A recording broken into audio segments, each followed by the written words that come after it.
Hi, my name is Kaylee and I love Journey Kids because we get to sing songs, do activities, and learn about God. Whether you are online or in person, it is still so much fun that you are joining us today. This morning we will get to worship, hear a story, and do some fun activities. Make sure your parents check out the parent guide on our website for fun activities that you guys can enjoy each week. Hope you have a great time. Bye.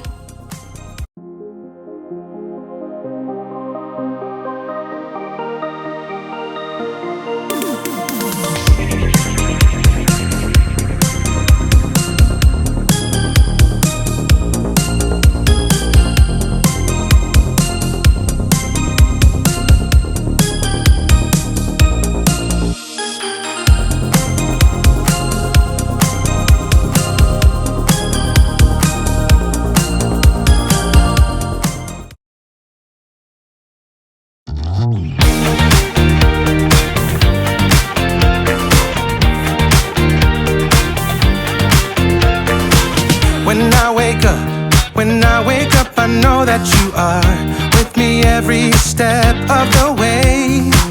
You're strong enough to handle any fear that I face. Even things that scare me, 'cause they seem too big. Even all the hard things that make me wanna quit. You're bigger than it all, and you're in charge of it. And I don't feel so worried when I look to you, Jesus. Your love is unforgettable. Your strength is undeniable. With you, nothing is impossible. You are the reason, you are the reason I'm brave. You are the reason, you are the reason I'm brave. You are the reason, you are the reason I'm brave. When I look at how great you are, your kindness helps me believe that you are good, and with you I can do anything.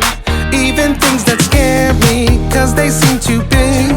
Even all the hard things that make me wanna quit. You're bigger than it all, and you're in charge of it. And I don't feel so worried when I look to you, Jesus. Your love is unforgettable. Your strength is undeniable. With you, nothing is impossible. You are the reason, you are the reason I'm brave. You are the reason, you are the reason I'm brave. You are the reason, you are the reason I'm brave. Your love is unforgettable. Your strength is undeniable. With you, nothing is impossible. You are the reason, you are the reason I'm brave. You are the reason, you are the reason I'm brave. You are the reason, you are the reason I'm brave.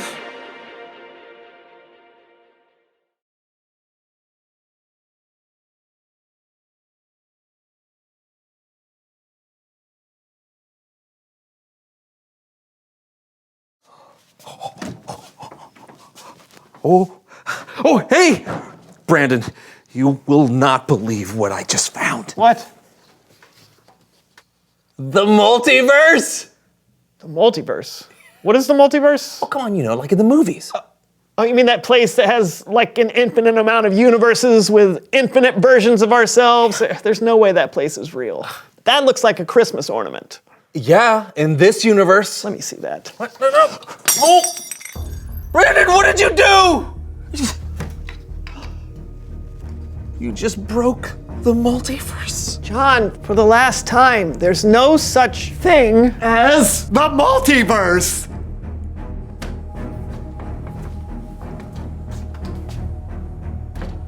things just got out of hand.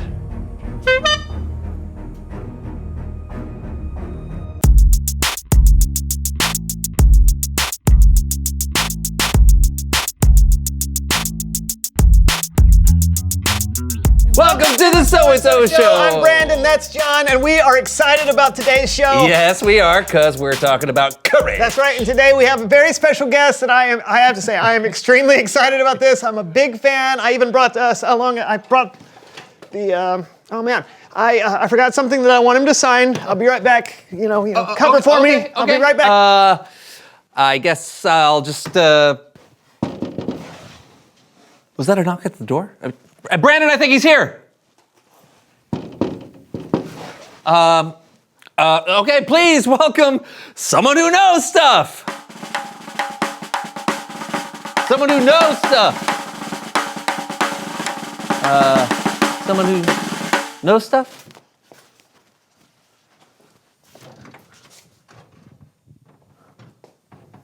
Hello? Hello. Hi. Would you like to come in Oh, indubitably. and have a seat? Oh, yes, that would be most appreciated. Now? Oh, ha, yeah, yes, of course. Thank you, whoever you are. Yeah. Let's see, where do I begin? So many choices. What if I mess up? I don't. Whoa. Most appreciated. Thank you. Thank you. I'm sorry, but what did you say your name was? It's John. Ah, thank you, Super John. Or do you prefer John Man? Just John is fine. Very good. Just John. Thank you for the hospitality. Actually, do you know why I've been summoned? I'm not going to have to do anything serious or alarming, am I? Oh, no, I don't think so. My friend Brandon, he's a huge fan of yours, and he just thought we'd, have you on the show to talk about courage and being a superhero. I see. Why don't we start with TR and what you know? Oh, right, that would be splendid. Yes. I am Captain Anxiety, and I know many, many very heroic things. Great. Tell us why it's important to have courage when you're a superhero. Absolutely. Courage. That's not really my strong suit. It's not my speciality, if you will. I am more of a person who likes to run, hide, and scream like a fainting goat. Like, oh. That's really my modus operandi, if you will. There's lots of ways to stand up for what's right. You are correct, Just John. For instance, I like to make sure no one does any over-squeezing of the avocados in the grocery store. You can make sure they're ripe, but any more than that and you've crossed the line. Sure. Looking out for those that don't have a voice in our society is an incredible way to stand up for others and show courage. So what do you usually tell the over-squeezers? Yeah. I don't usually say anything. I don't want to step on anyone's toes. So what I do is usually stare at them with my ubiquitous eyes of judgment. That usually elicits the desired response. Oh, yeah, I bet. Don't take this the wrong way. You just seem to be a little, scared to be a superhero. Not a truer word was spoken, Just John. But fear should not deter one from being heroic. A hero should endeavor to do what's right despite his or her fear. At least, that's what I read whilst perusing the Hero's Handbook. Oh. You can have that. I have many. Oh. I even signed it. Oh, wow. Oh, okay, thank you. Yes. Brandon's gonna be so sorry he missed you, but thank you so much for coming on the show today. You were very, very enlightening. Oh. Yes. Anytime, Just John. Tell your friend, hello from me, All right. Captain Anxiety. I depart. Oh, it opens inward. You This pull it. barrier has been placed here by my arch nemesis. Yes. Here, hold on a second. Nope. There you go.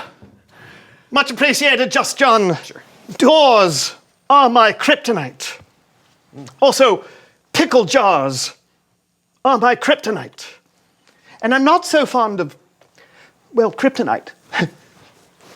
But no matter, I depart.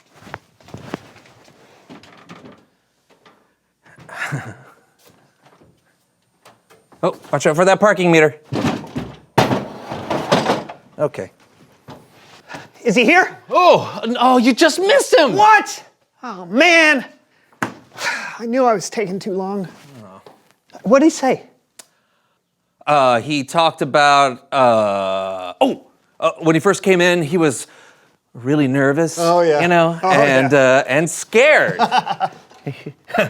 But he had some amazing things to say about not letting his fears keep him from being a hero. Well, he is Captain Anxiety after all. I knew he'd be a great guest. Oh, he also told me to tell you, hello.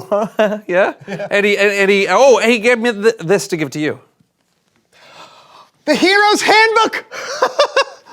Oh, and he signed it. Apprehensively yours, Captain Anxiety.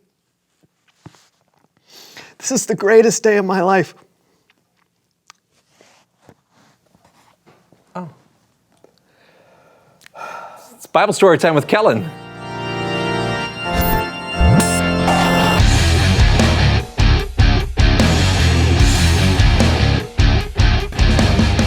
Hey guys, I gotta say, Captain Anxiety was something special. That's a good way to put it. What have you got for us today? Well, as Captain Anxiety demonstrated, sometimes heroes aren't the ones you usually think of.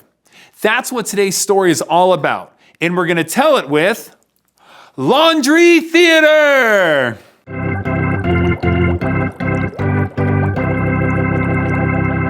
Today's story comes from the book of 1 Samuel in the Old Testament.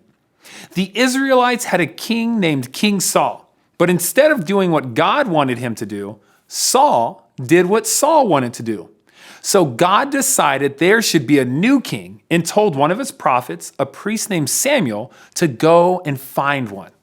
So Samuel traveled to Bethlehem to meet with a man named Jesse. He informed him that one of his sons would be the new king of Israel. Now the first son, Eliab, definitely looked like a king.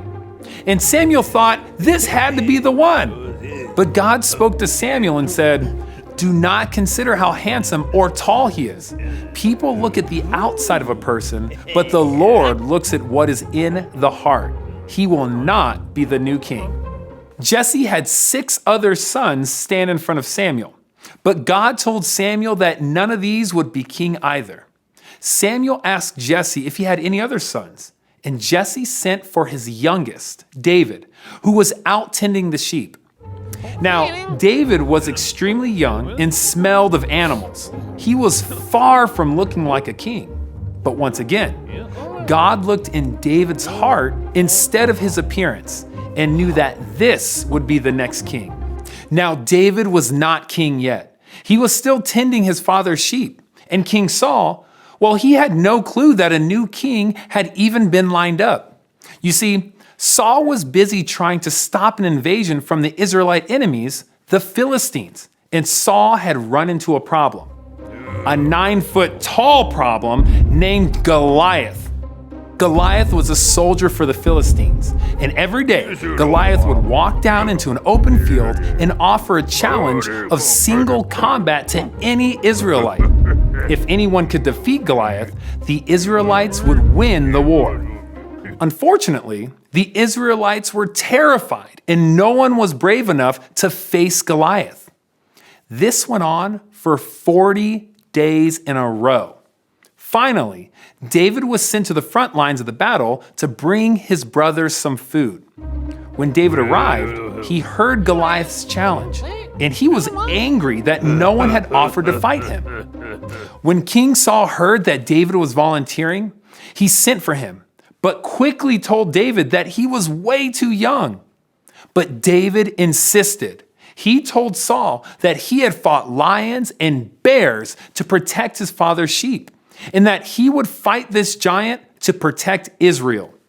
God had saved him from wild beasts, and God would save him from Goliath. So Saul agreed and let him face the giant, and he gave David his own armor to wear. But it didn't fit. Instead, David went to the riverbed and chose 5 smooth, small stones to be his only protection.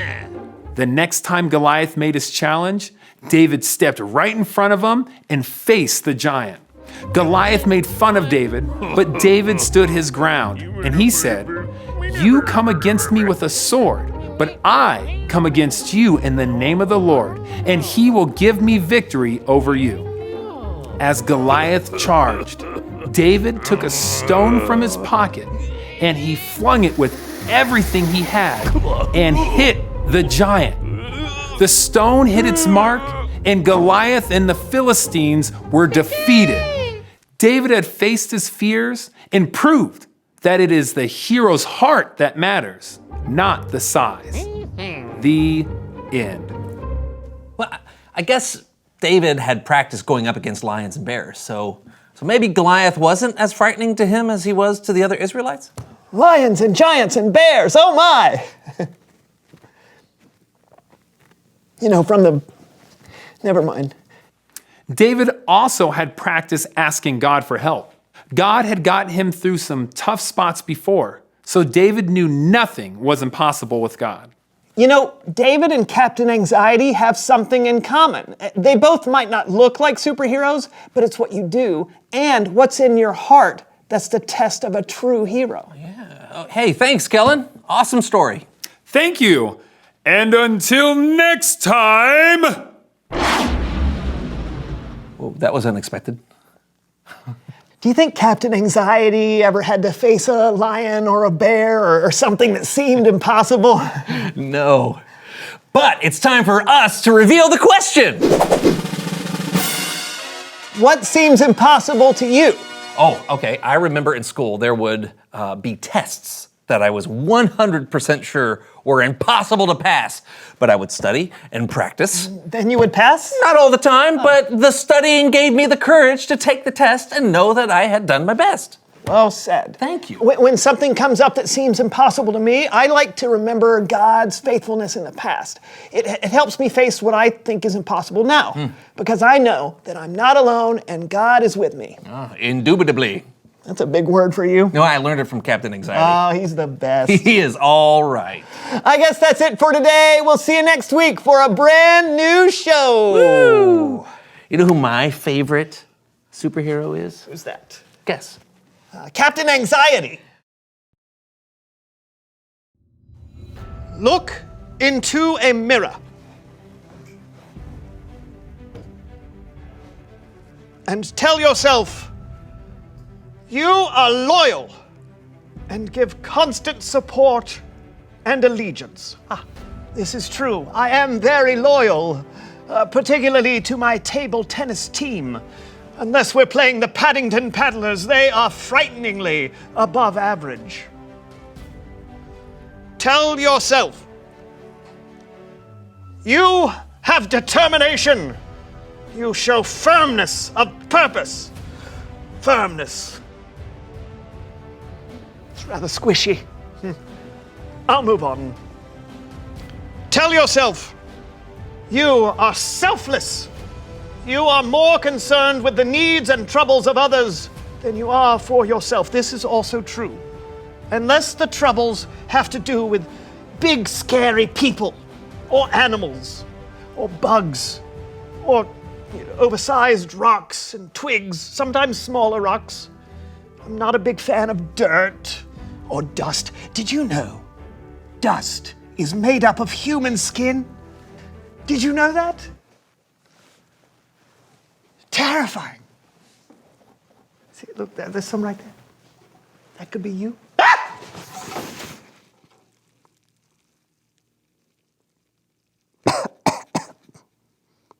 This is where dust is born.